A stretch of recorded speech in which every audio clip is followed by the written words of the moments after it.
What's up, ladies and gents, and welcome back to our Killing Floor 2 Hell on Earth solo guides. Today we are going to look at Krampus Lair.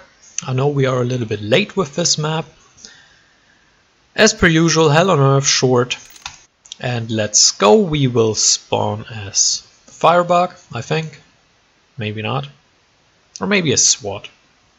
SWAT is a solid option, but I like staying Firebug for the first two waves, and I don't feel like switching. Nope, let's start a SWAT. I think it really doesn't matter necessarily what you pick, but I want to go with SWAT because I like the armor to start off with, and I like the extra pistol. So let's start with this time. To me it's a coin flip which you pick, both are very good starting options. I think my hotkeys are not set correctly, hold on. Controls. Yeah, blocking must be this, and melee bash is okay. Yeah, okay, now it's working fine.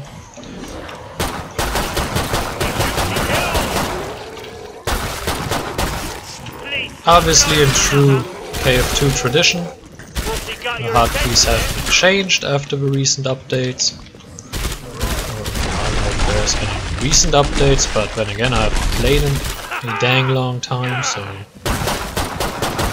ever since I last played, there has been updates. So as usual, hotkeys are changed, and I really should not be getting into this situation right here. Let's run away, and now we should have an easy path. You know, I really hate these armored zombies.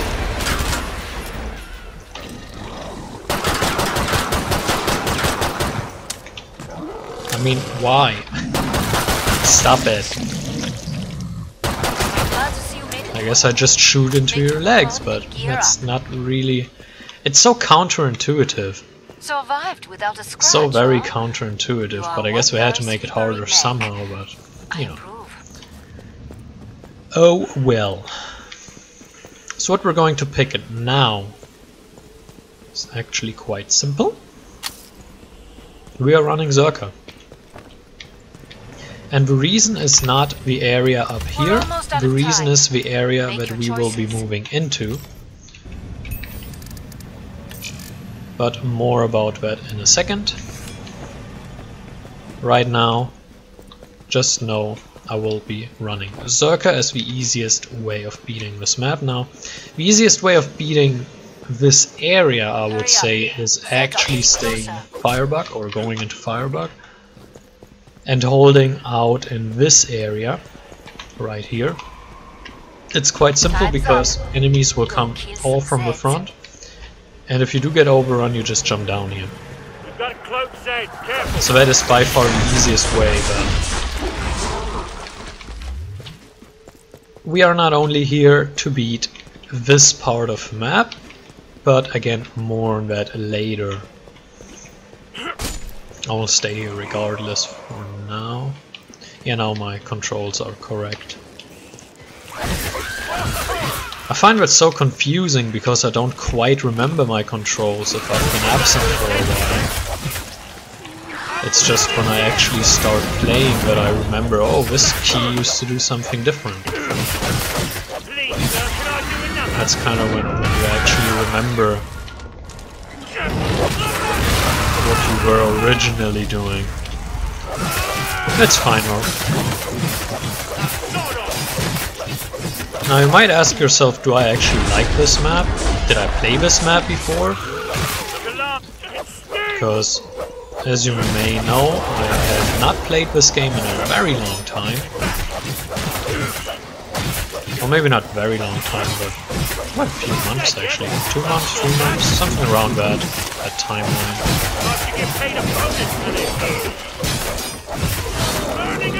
And I must say, this is actually the last map that I played and that I tested. I have no idea about all the new stuff that came out in the meantime. Please let me out, thank you. Yeah, you can fight each other or something else.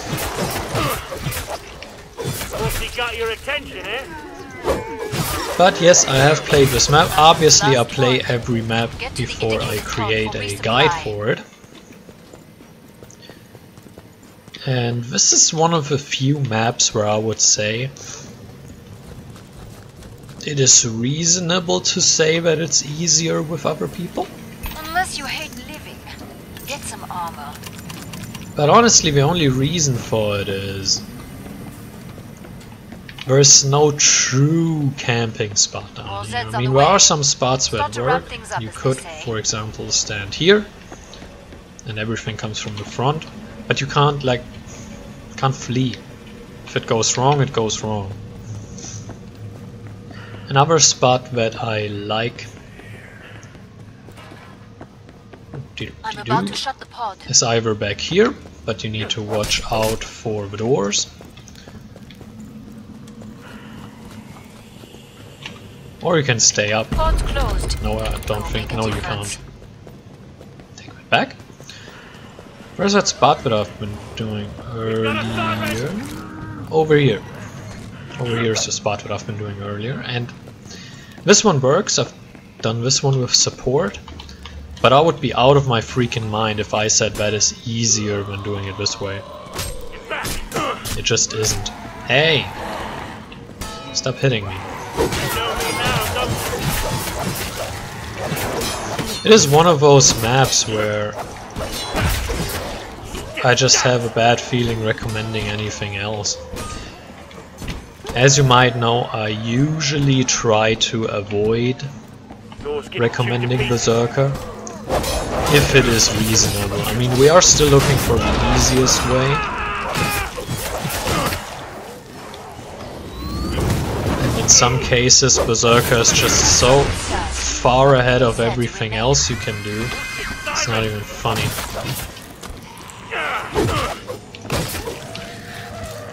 And what I like to do on this map is actually keep moving, to keep a steady stream behind you and not get trapped. Because with the two sides spawning, you can get trapped rather easily. Let's say a big group spawns here and a big group spawns there. You get trapped quickly, so you need to keep moving. Make sure you have the situation under control. And I see too many people kiting and they just don't know how to keep a situation under control. Like here I could kill everything behind me, but I don't want to. I want to keep moving. Get a few kills and keep moving. If you stand too long in tight areas, you will get caught off guard eventually.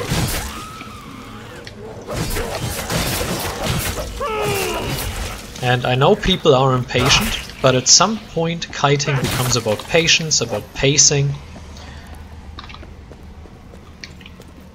and just about keeping the situation under control. Now, how do you keep a situation under control? You make sure you know what's going on. You make sure you know what's going on around you.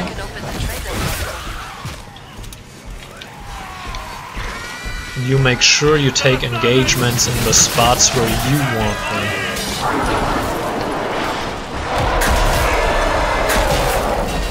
E.g., I want to fight the Flesh Pound up here, because it is a straight area where I can easily land the 2 headshots.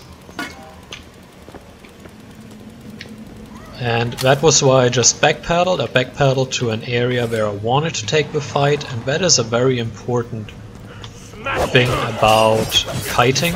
Take the fight to areas where you want to fight. That's a mistake I commonly see. Fuck you. That is a mistake I commonly see, that people think, well, I'm not camping, I'm kiting, so I fight everywhere. I just run around and kill everything I see. Well, not necessarily. It's possible, obviously, but not necessarily what I would recommend. Why is that so? Well, let's say you are camping here. You're camping here, one guy is holding this and one guy is holding this, and both guys watch out that you don't get overrun from the back, and that's all fine and dandy. Now, let's say you are kiting instead. That means you are not in your preferred area. This is your preferred area. This is where you want to take fights, right? That's why you're camping here. But if you're kiting, you're not always in an area where you want to take fights. So what you need to take into consideration is if an enemy is charging at you or if enemies appear in front of you, is this an area where you right now want to fight, or do you want to keep running right now? E.g. right here I want to fight. Why? This is a straight area, they appear in front of me and I know there's nothing behind me. I'm not in any danger. I look, nothing behind me. I have time to take care of 2 flesh pounds. Now I have trouble coming behind me. Now I don't have time to take the fight right there. I move on. I get rid of the enemy that bothers me. I get rid of a few more and I keep running. Reason why I keep running. You do not want to get trapped. Dead. You do not want to get trapped, you want to keep moving, you want to take fights at your conditions. So all I'm doing right now is I kill the things in front of me so that I can keep moving.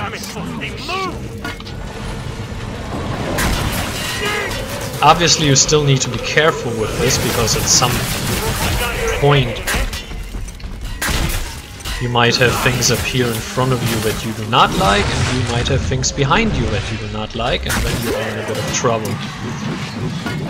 But generally speaking, just make sure you pick the fights at your conditions, in your area, where you want to fight. Now right now I'm going a little bit berserk. Haha, see what I did there? Why am I doing this? Well, I don't really have a preferred area to fight right now, because right now the enemies are easy to kill. Right now there's nothing here that I think, well, I need a different area to fight. This is all easy to kill. I can do it right here where I am. But as you saw with the flesh pounds, I was moving to an area where I thought attacking them actually makes sense. So that is something you need to watch out for. If I attack flesh pounds, I want to do it on a straight line where I know nothing is behind me.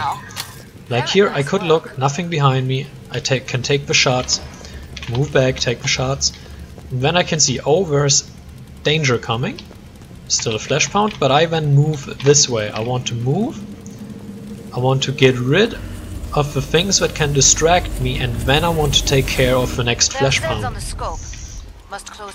Because believe it or not, if you parry the flesh pound, you don't take too much damage. And it buys you so much time to get into a more preferable situation. It's really ridiculous. I mean, you can just move on. Nope, wrong button. Tank the hit, parry it, take a little bit of damage and just keep moving, get rid of the things that you do not want to interrupt you. And then it's quite easy, when you just kill the flesh pound on your terms where you want to kill it. It's a lot easier, but it's a commonly made mistake that people engage on sight and think, oh no, a flesh pound, I need to immediately ignore everything else and focus on the flesh pound. That is one of the biggest mistakes I see people make against flesh pounds, and one of the biggest dangers of the flesh pound is not the flesh pound killing you, but you not reacting properly and the things around the flesh pound killing you. That is really a very, very big danger, the things around the flesh pound. That you don't properly engage the situation, but instead you overreact, you only focus on the flesh pound and you get surrounded by the other enemies. There's a big, big danger. And I urge you, do not become victim of this. I really urge you to not become victim of this, because it is a problem. If you get surrounded, you are dead, but if a flesh pound hits you, yes, it hurts, but you can survive it. It's fine. Well, maybe not fine, but you can take it. It's not a death sentence per se, especially if you parry his attack. Come out, little pig. It is reasonable, you know. And I think we will win. Yep, we do. We have won, and we have beaten the map on Hell on Earth. I think the tips were a little bit helpful, especially on how to engage on this map, where I like to engage, especially if flesh pounds are coming, how I like to maneuver around the map. I think it's a solid strategy. I think it's quite easy to win that way. And I hope you can do it too. I hope you can beat the map on Hell on Earth and grab the achievement. So thanks for watching, hope you enjoyed it, and until next time, farewell.